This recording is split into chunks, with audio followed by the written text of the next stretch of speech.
सभी स्नेही जनों एवं सुधी साधकों को सादर वंदे। जय श्री कृष्ण।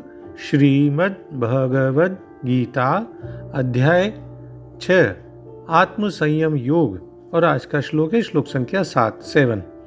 आइए इसका पठन वाचन करें और फिर इसके भाव को, सार को जानने समझने का प्रयास करते हैं। जितात्मनः प्रशान्तस्य परमात्मा समाहितः शीतोष्ण सुख दुःखेषु तथा मानापमानयोः। इसका सरल शाब्दिक अर्थ इस प्रकार है कि सर्दी गर्मी और सुख दुख आदि में तथा मान और अपमान में जिसके अंतःकरण की वृत्तियां भली भांति शांत हैं, ऐसे स्वाधीन आत्मा वाले पुरुष के ज्ञान में, यानी जिसने अपने आप को जीत लिया है, ऐसे पुरुष के ज्ञान में सच्चिदानंद घन परमात्मा सम्यक प्रकार से स्थित हैं, यानी वो परमात्मा को प्राप्त है। अर्थात उसके ज्ञान में परमात्मा के सिवा अन्य कुछ है ही नहीं। The supreme spirit is rooted in the knowledge of the self controlled man whose mind is perfectly serene in the midst of pairs of opposites such as cold and heat, joy and sorrow, means pleasure and pain, and honor and ignominy। तो इस श्लोक में शरीर, मन, इंद्रिय, इनको जीतने का क्या फल होता है, यानी योगारूढ़ मनुष्य के क्या लक्षण हैं, उनका इसमें जो है बताया गया है फल। तो सबसे पहले हम पदच्छेद के माध्यम से संस्कृत शब्दों का हिंदी अर्थ और भाव देख लेते हैं। शीतोष्ण सुख दुखेषु, सर्दी गर्मी और सुख दुख आदि में, तथा और मानापमानयोः, मान और अपमान में, प्रशांतस्य, जिसके अंतःकरण की वृत्तियां भली भांति शांत हैं, यानी जो शांत रहता है, ऐसे जितात्मनः, जिसने अपने आप को जीत लिया है, यानी ऐसे स्वाधीन आत्मा वाले पुरुष के परमात्मा ज्ञान में पर ईश्वर सच्चिदानंद घन परमात्मा समाहित है, यानी सम्यक प्रकार से स्थित है, यानी परमात्मा उसको प्राप्त है। अर्थात उसके ज्ञान में परमात्मा के सिवा अन्य कुछ है ही नहीं।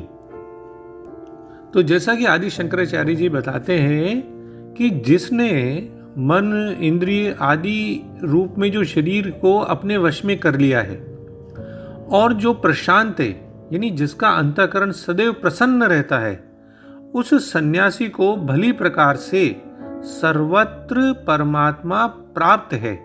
अर्थात साक्षात वो तो आत्म भाव से विद्यमान है, यानी परमात्म भाव में ही स्थित है, तथा वह सर्दी गर्मी और सुख दुख में तथा मान और अपमान में, यानी पूजा और तिरस्कार में भी सम हो जाता है, यानी शांति रहता है। यानी जब कोई पुरुष योगारूढ़ हो जाता है तो उसमें क्या विशेषताएं आ जाती हैं, उनका इसमें वर्णन है कि जब योगारूढ़ पुरुष आत्मचिंतन में स्थित हो जाता है, तब उसमें वह क्षमता आ जाती है कि वह जीवन की सारी अनुकूल और प्रतिकूल परिस्थितियों में ध्यानाभ्यास की निरंतरता बनाए रख सकता है। यानी ऐसा कोई कारण बाहरी जगत में नहीं है जो उसको उस आत्म ध्यान से विचलित कर सके। सर्दी गर्मी, सुख दुख, मान अपमान, ये 3 द्वंद्व भगवान ने यहाँ पे वर्णन किए हैं। बहुत इंपॉर्टेंट है इनको समझना भी।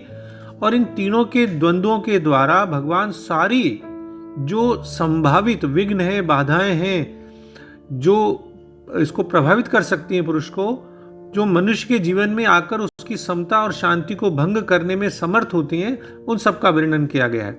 इसको समझते हैं। शीतोष्ण यानी सर्दी और गर्मी, इसका अनुभव, इनका अनुभव स्थूल शरीर के स्तर पे होता है। सर्दी गर्मी का हमारे मन के विचारों पे कोई असर नहीं पड़ता। सर्दी में ना तो विचार सिकुड़ते हैं, ना कांपते हैं। तो इस प्रकार से सर्दी गर्मी द्वंद्व के द्वारा वे सभी अनुभव हैं जो शरीर को होते हैं। दूसरा है सुख और दुख, ये मन के स्तर पर प्राप्त होने वाले जितने भी अनुभव होते हैं मन के स्तर पर, उनको सुख दुख रूपी द्वंद्व से ही तो दर्शाते हैं। जैसे प्रेम है, घृणा है, स्नेह, ईर्ष्या, करुणा, क्रूरता, ये बहुत भावनाएं हैं जो सारी मन की तो होती हैं, वही मनुष्य को विचलित करती हैं अच्छे या बुरे रूप में। अनुकूल होंगी तो खुश होता है, प्रतिकूल होगी तो उसको दुख होता है। तीसरा जो है वो बताया गया है मान अपमान, यानी वो भी डिस्टर्ब करता है किसी न किसी रूप में। तो मान अपमान की जो कल्पना आती है वो बुद्धि की होती है, और मनुष्य फिर अपनी कल्पना के अनुसार ही जो परिस्थितियां मिलती है उसमें अपनी प्रतिक्रिया व्यक्त करता है।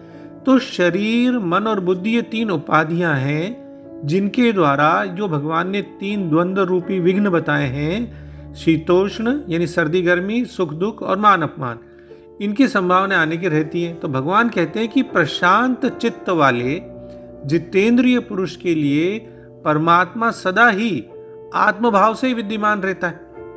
तो इन परिस्थितियों का उस पर कुछ भी प्रभाव नहीं पड़ता। परिस्थितियां अनुकूल हो या प्रतिकूल हो, अच्छा या बुरा वातावरण हो, मूर्ख का साथ हो, बुद्धिमान का साथ हो, आत्मज्ञानी पुरुष सदा प्रशांत और समभाव में स्थित रहता है। अगर स्वामी श्रील प्रभुपाद जी के सरल शब्दों में इसका भाव देखें तो जिसने मन को जीत लिया है उसने पहले ही परमात्मा को प्राप्त कर लिया है, क्योंकि उसने शांति प्राप्त कर ली।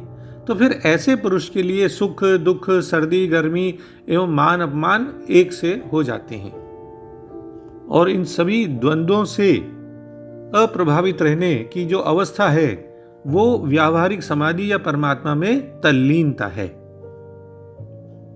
और दूसरे शब्दों में इसका भाव देखें तो जिसने अपने आप पर विजय प्राप्त कर ली है उसको सर्दी गर्मी यानी अनुकूलता प्रतिकूलता, सुख दुख तथा मान अपमान में वो मनुष्य निर्विकार रहता है, और ऐसे मनुष्य को परमात्मा नित्य प्राप्त है।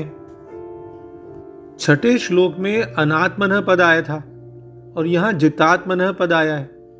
इसका मतलब है कि जो अनात्मा होता है, यानी जो शरीर आदि प्राकृतिक पदार्थों के साथ, जड़ पदार्थों के साथ अपना संबंध मानता है, तो ऐसा संबंध जब वो मानता है तो खुद अपने साथ ही एक तरह से शत्रुता का बर्ताव करता है। इसके विपरीत जो जितात्मा होता है वह शरीर, इंद्रियां, इन सब के साथ प्राकृतिक पदार्थों से अपना संबंध नहीं मानता, इनसे विरक्त होता है। तो वह फिर स्वयं के साथ मित्रता जैसा बर्ताव करता है, क्योंकि वो परमात्मा की तरफ संबंध रखने चाहता है, वहां पे सम्मुख हो जाता है परमात्मा के। तो जितात्मन मतलब जो शरीर, इंद्रिया, मन, बुद्धि किसी से भी कोई संबंध नहीं जोड़ता, ये सब उसके वश में होते हैं, तो ये वो जितात्मा है। यहाँ सर्दी और गर्मी को अनुकूलता प्रतिकूलता के रूप में भी मान सकते हैं, और मान अपमान इनका अर्थ निंदा स्तुति के रूप में भी लेना चाहें तो ले सकते हैं। तो ऐसे योगी जिन्होंने मन पर विजय पा लिए वो सर्दी गर्मी, सुख दुख, मान अपमान के द्वंद्वों से ऊपर उठ जाते हैं, और फिर वो लोग शांत रहते हैं, और भगवान की भक्ति के प्रति उनकी श्रद्धा अटल रहती है, क्योंकि उनका तो परमात्मा भाव में ही तल्लीनता हो जाती है। भगवान श्री कृष्ण ने दूसरे अध्याय के 14वें श्लोक में स्पष्ट किया था कि इंद्रियों और उसके विषयों के संपर्क से मन सर्दी और गर्मी तथा सुख दुख का अनुभव करता है। जब तक मन वश में नहीं होता तब तक मनुष्य इंद्रिय सुखों के पीछे भागता है और दुख का अनुभव होने पर पीछे हट जाता है। पर जो योगी मन पर विजय पा लेता है वह फिर इन टेम्परेरी क्षणभंगुर सुखों को आत्मा से भिन्न क्या समझता है, केवल कि जैसे शारीरिक इंद्रियां हैं वो क्रियाशील हैं, बस गुणा गुणेषु वर्तन्ते।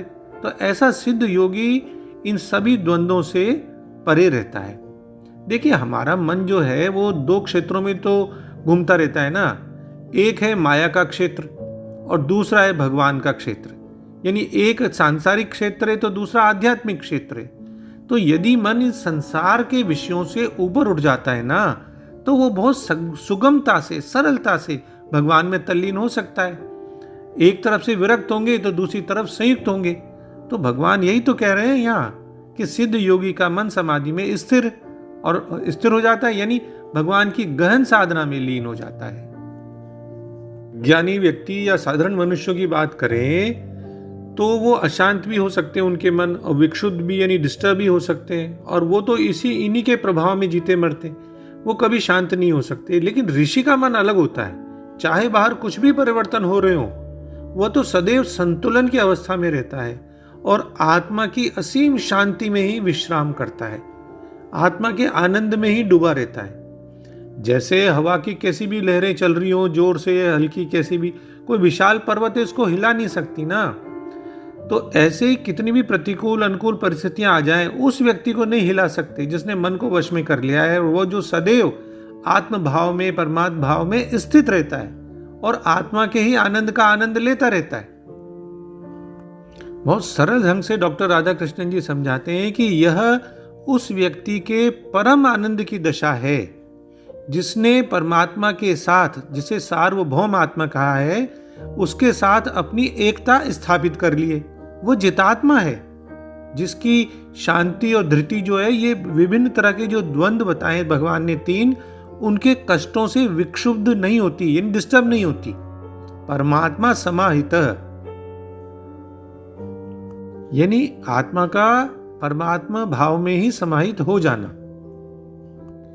देखिए, जब तक आत्मा प्रकृति के गुणों से बंधी रहती है तब तक वो सारी सांसारिक अनुकूलताएं, प्रतिकूलताएं उनसे प्रभावित रहती है। लेकिन जब वो शरीर, मन, बुद्धि, इंद्रिय इन सभी पर विजय प्राप्त कर लेती है, उनको सबको वश में कर लेती है, तो फिर वह उनके बंधन से छूट जाती है, मुक्त हो जाती है, स्वतंत्र हो जाती है, और तब वही आत्मा परमात्मा के साथ एकाकार होने लगती है। तो हम कहते हैं कि मनुष्य आत्म भाव में, यानी परमात्मा भाव में, क्योंकि आत्मा परमात्मा का ही अंश है, तो उसमें स्थित होने लगती है। यानी हम कहते हैं कि फिर वह परमात्मा को प्राप्त है। तो अंत में हम महर्षि अरबिंदो जी के सरल शब्दों में इसका अर्थ देख लें, जिन्होंने बिल्कुल सही ढंग से इसके अनुवाद को किया है संस्कृत श्लोक के, कि जिस मनुष्य ने अपने आत्मा को जीत लिया है और पूर्ण आत्म प्रभुत्व एवं आत्म संयम की शांति को प्राप्त कर लिया है, उसका उच्चतम आत्मा शीत एवं उष्णता में, यानी सर्दी और गर्मी में, सुख और दुख में, और मान एवं अपमान में, यानी बाहरी जगत की सारी चेतना रखते हुए भी भीतर स्थित, भीतर कौन है? परमात्मा है, स्थित है, तो वहां भीतर ही स्थित एवं प्रतिष्ठित रहता है, यानी वो परमात्मा को प्राप्त रहता है। जय श्री कृष्ण। ओम श्री कृष्णार्पणमस्तु। डॉक्टर BK शर्मा के प्रणाम, और किसी भी भूल अथवा त्रुटि के लिए क्षमा। सर्वे भवन्तु सुखिनः, सर्वे सन्तु निरामया।